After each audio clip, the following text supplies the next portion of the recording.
오늘 이 시간에도 하나님의 큰 은혜와 사랑과 축복이 여러분과 함께 하시기를 바랍니다. 옆 사람하고 인사하겠습니다. 잘 나오셨습니다. 환영합니다. 사랑합니다.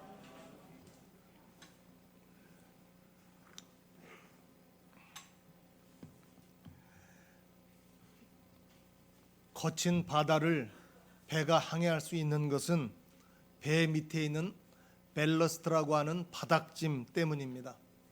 바닥짐이 뭐냐? 바닥짐은 배가 전복되는 것을 막기 위해서 배 바닥에 채워넣는 돌이라든가 물건을 말합니다. 그 바닥짐이 없이는 배가 뒤집어진다는 거예요. 우리 인생도 마찬가지입니다. 우리 인생에도 무겁게 느껴지는 바닥짐이 있어야 어떤 유형의 고난도 극복하고 무너지지 않고 살아갈 수가 있습니다. 평생을 아프리카인들의 삶과 노예제도 폐지를 위해서 헌신해왔던 데이빗 리빙스턴이 어느 날 모임에서 연설을 했습니다. 리빙스턴에게도 남들에게 말할 수 없는 고통이 있었습니다. 그것은 자기 아들이 집을 나간 거예요. 집을 나간 아들이 있었습니다. 방탕한 아들이 있었습니다. 그런 아들을 생각하며 남들 앞에 설 때마다 겸손할 수밖에 없었고, 어려움을 당하거나 도움을 필요로 하는 사람들을 보면 외면할 수가 없었습니다. 도와줄 수밖에 없었습니다. 그 리빙스턴에게 있어서 그 방탕한 아들, 집 나간 아들은 리빙스턴에게 있어서는 바닥짐과 같은 존재였습니다. 그 아들 때문에 겸손할 수 있었고, 배려할 수 있었고, 어려운 사람들을 도우며 살 수 있었습니다. 우리 인생도 이런 근심거리들이 발걸음을 무겁게 합니다. 그런데 장애물이라고 생각했던 근심거리가 어쩌면 내 인생을 지탱하는 바닥짐일 수도 있습니다. 인생의 바닥짐은 내 안에 배려와 겸손을 채워서 우리의 삶이 무너지지 않게 합니다. 여러분, 바닥짐은 무겁다고 버리는 게 아닙니다.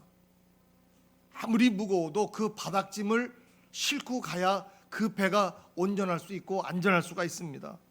오히려 바닥짐 때문에 고마움을 느껴야 됩니다.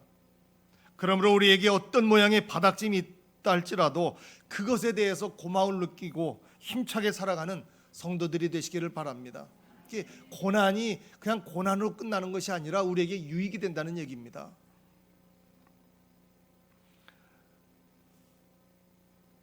옆 사람하고 인사합시다. 바닥짐에 감사합시다.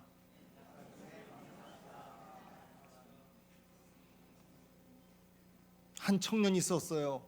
이 청년은 젊은 날 원대한 꿈을 꾸면서 기도했습니다. 하나님, 저에게 이 세상을 변화시킬 수 있는 힘을 주십시오. 이 세상을 변화시킬 수 있는 능력을 주십시오. 그런데 하나님은 그 청년의 기도에 침묵하셨습니다. 세월이 흘렀습니다. 이제 그가 중년이 되어서 하나님 앞에 기도합니다. 하나님, 저에게 제 가정을 변화시킬 수 있는 능력을 주십시오. 기도가 좀 작아졌지요? 살다 보니까 세상이 녹록하지 않다는 걸 알았던 거지요. 저의 가정을 변화시킬 수 있는 힘을 주십시오. 그때도 하나님은 그 기도를 듣지 않으셨습니다. 이제 그가 노인이 되어서 기도합니다. 하나님, 저에게 나 자신만이라도 변화시킬 수 있는 능력을 주십시오. 이제 목소리가 다 겨들어가지요. 하나님, 저 자신만이라도 변화시킬 수 있는 능력을 주십시오. 그때 하나님이 응답하셨습니다. 이제야 내 기도가 이루어졌느니라. 흔히 사람들은 큰 꿈을 꿔야, 무슨 대단한 일을 해야 세상을 변화시킬 수 있다고 생각합니다. 그러나 무엇보다도 먼저 나 자신이 변해야 됩니다. 오늘부터, 여기서부터, 나부터 변화를 시도할 때 비로소 세상이 변화될 수 있습니다. 내가 변화되지 않으면 세상이 바뀌지 않습니다. 나도 바뀌지 않았는데 뭘 남이 바뀌기를 바랍니까? 여러분, 좋은 학교를 다니고 싶습니까? 그러면 먼저 좋은 학생이 돼야 됩니다. 나부터 좋은 학생이 돼야 되고 나부터 좋은 선생님이 돼야 됩니다. 좋은 가정을 만들고 싶습니까? 나부터 좋은 남편, 좋은 아내가 돼야 됩니다. 좋은 자녀가 돼야 됩니다. 좋은 직장 다니고 싶으면 나부터 좋은 직원이 돼야 되고 좋은 상사가 돼야 됩니다. 여러분, 좋은 교회를 만들고 싶다면 나부터 좋은 교인, 좋은 목회자가 돼야 됩니다. 이렇게 오늘부터, 여기부터, 지금부터, 나부터 변화를 시도할 때 우리의 삶이 더욱 아름답게 변화될 것입니다. 따라합시다. 변화는 오늘부터, 지금부터, 나부터 시작된다. 그런데 여러분 보세요. 그 변화라고 하는 것이 내 힘과 능력으로 되지 않습니다. 한계가 있다는 얘기입니다. 오직 성령의 은혜와 능력을 통해서만 변화는 가능합니다. 그러므로 오늘 하나님의 은혜를 받고 성령의 능력으로 충만하셔 성령의 능력을 힘입고 날마다 변화되어 가는 성도들이 되시기를 바랍니다. 많은 사람들의 그 소망이 뭐냐? 여행이라는 거예요. 그런데 여행을 할 때 안전한 여행을 하기 위해서는 주의해야 될 것이 많습니다. 차도 다니지 않는 험한 오지길도 있고요. 또 차는 다니는데 해빙기에 돌이 무너져 내리는 곳도 있습니다. 무엇보다도 위험한 것은 나쁜 사람을 만나는 겁니다. 여행만이 아니지요. 인생의 여행을 하면서도 주의하고 경계해야 될 것이 많습니다. 가장 경계해야 될 것이 뭐냐? 다름 아닌 사람입니다. 가장 가까이 해야 될 것도 사람이고 가장 경계해야 될 것도 사람입니다. 우리가 어떤 사람을 만나느냐에 따라서 우리의 인생이 달라집니다. 그래서 우리는 끊임없이 만남의 복을 달라고 기도할 수밖에 없습니다. 여러분, 만남의 복이 있기를 바랍니다. 그런데 우리가 진정으로 경계해야 될 것은 단순히 사람이 아니라 그 사람이 주는 사상과 가르침입니다. 우리가 주의하고 경계해야 될 사람은 자신의 삶을 인도하는 사람이에요. 어떤 사람이 자신을 인도하느냐에 따라서 인생의 길이 달라질 수가 있습니다. 인생을 살아갈 때 삶의 진리는 누군가의 지도와 가르침을 통해서 얻게 됩니다. 물론 거짓된 것도 마찬가지입니다. 바울은 오늘 본문 말씀을 통해서 잘못된 가르침에 대한 교훈을 주고 있습니다. 사실 이 문제는 에베소 교회 당시에 일어난 당장 나타난 문제는 아니었습니다. 장래의 일을 알고 계신 성령님이 바울에게 미리 알려주신 겁니다. 이것은 초대교회뿐만 아니라 오늘날 교회에도 적용되는 교훈입니다. 바울이 전하는 거짓 교사들의 특징을 살펴보면서 어떤 사람들이 잘못된 교사인가를 깨닫고 경계할 수 있기를 바랍니다.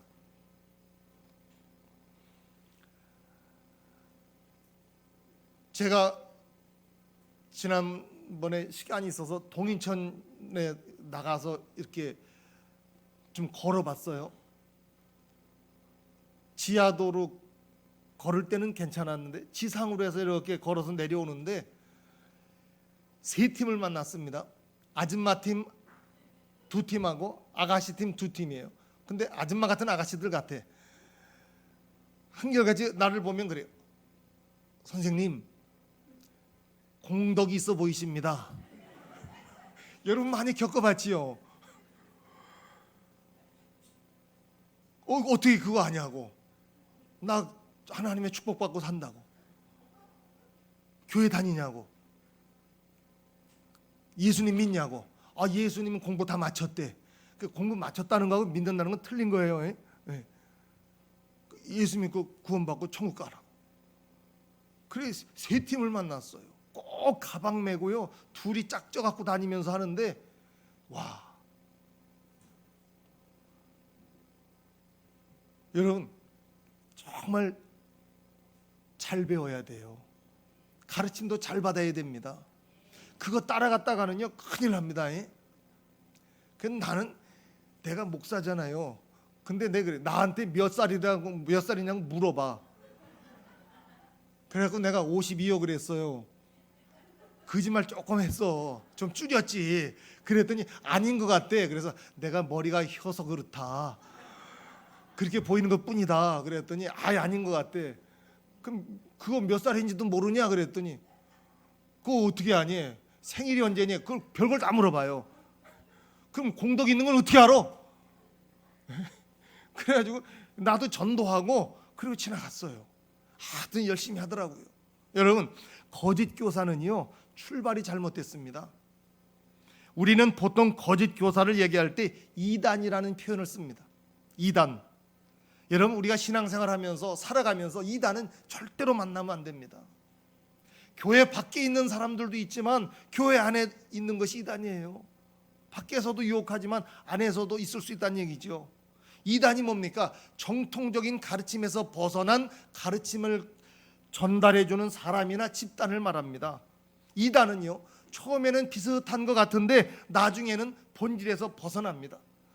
이단이라는 것은 처음부터 시작해서 다 같은데 똑같은데 마지막 끝이 다른 게 이단이에요. 네? 다르자 끝단자거든요.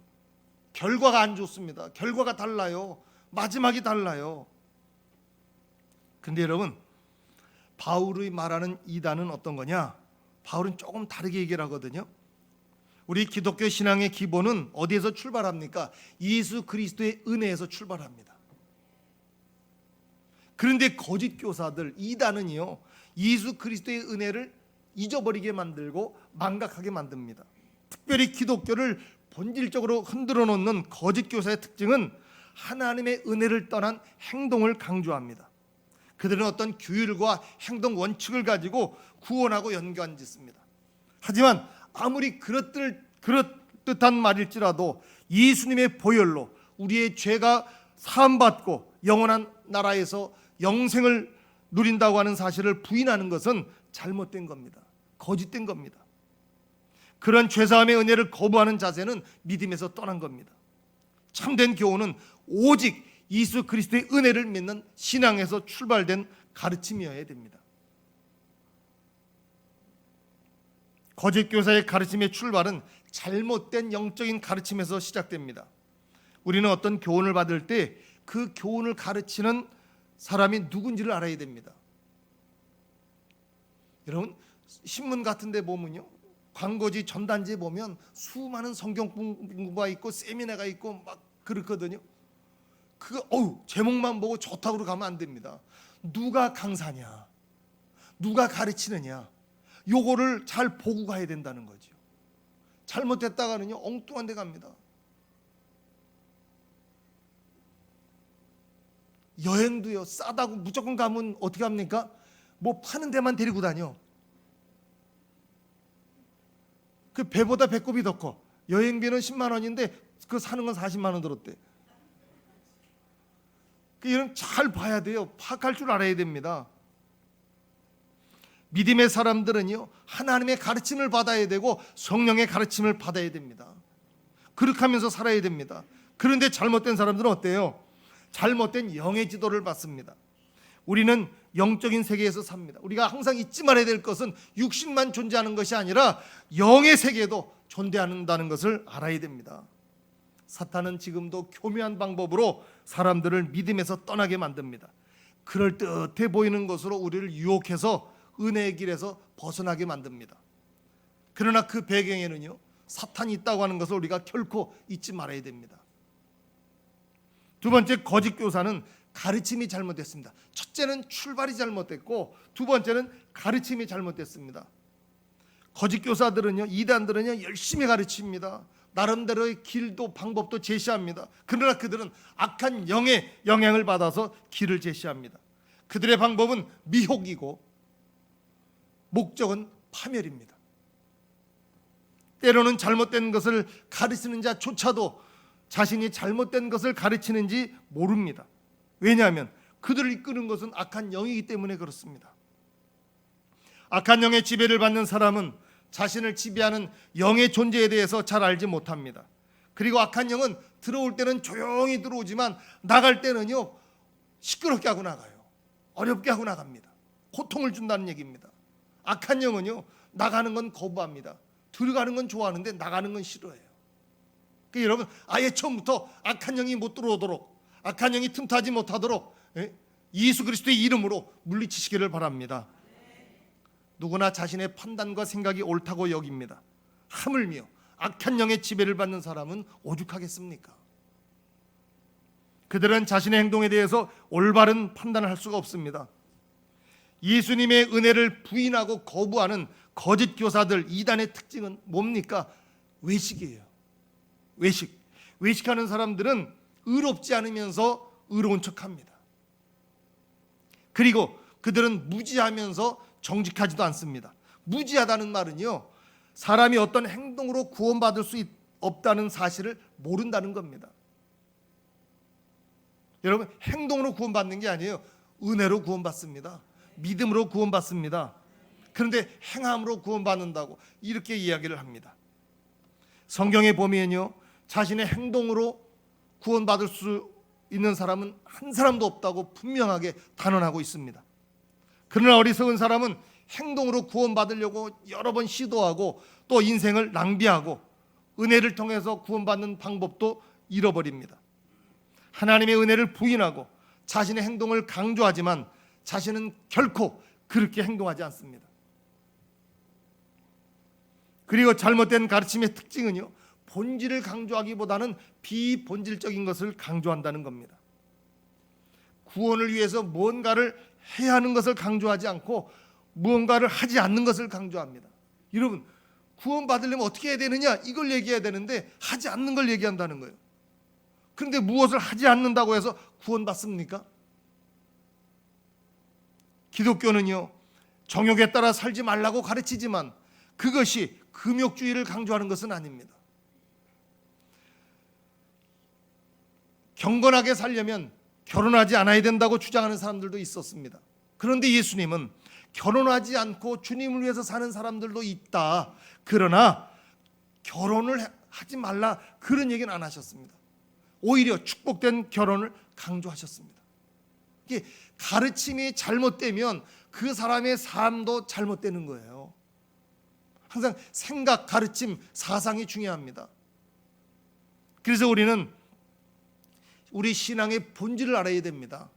기독교는 끊임없이 십자가의 신앙의 본질로 돌아가야 됩니다. 거짓 교사들이 비본질적인 것에 치중할 때 바울은 신앙인들이 신앙의 본질을 추구하라고 권면하고 있습니다. 그러면 어떻게 해야 됩니까? 먼저 하나님의 말씀을 묵상하고 말씀에 의지해서 기도하는 생활이 우선돼야 됩니다. 날마다 말씀을 읽어야 되고 날마다 기도해야 됩니다. 기도하기를 쉬는 죄를 범하지 말아야 됩니다. 기도하는 거 쉬는 게 죄라고 얘기했어요. 여러분, 숨 쉬는 거 쉬는 분이 있습니까? 숨쉬기 너무 힘들어서 오늘은 좀 쉴란다, 그런 사람 있습니까? 한 2시간 쉬었다가 숨 쉴란다, 이런 사람 있어요? 없잖아요. 끊임없이 숨을 쉬어야 살 수가 있잖아요. 마찬가지로 기도는 영적인 호흡과 같습니다. 기도를 쉬면 안 됩니다. 기도를, 그래서 항상 기뻐하라, 쉬지 말고 기도하라, 범사에 감사하라, 이것이 하나님의 뜻이다 그랬지요. 쉬지 말고 기도할 수 있기를 바랍니다. 그런데 그 기도는요, 말씀에 입각한 기도, 말씀에 근거한 기도를 해야 됩니다. 말씀을 읽었으면, 말씀을 들었으면 꼭 기도를 해야 됩니다. 세상 사람들이 육신의 떡을 먹고 마시는 일에 관심을 가질 때 하나님의 자녀는 하나님의 말씀을 사모하는 삶을 살아야 됩니다. 하나님의 말씀을 읽고 듣고 지키는 자가 복이 있다고 그랬습니다. 하나님의 말씀으로 우리의 영혼이 살찌고 강건해져야 됩니다. 하나님의 말씀 없이 거룩한 삶을 사는 것은 불가능합니다. 오늘 말씀에 보면 5절 말씀, 하나님의 말씀과 기도로 거룩하여 짐이라 그랬습니다. 하나님의 말씀과 기도 없이는 우리가 거룩해질 수가 없습니다. 말씀과 기도 없이는 거룩한 삶을 살 수가 없습니다.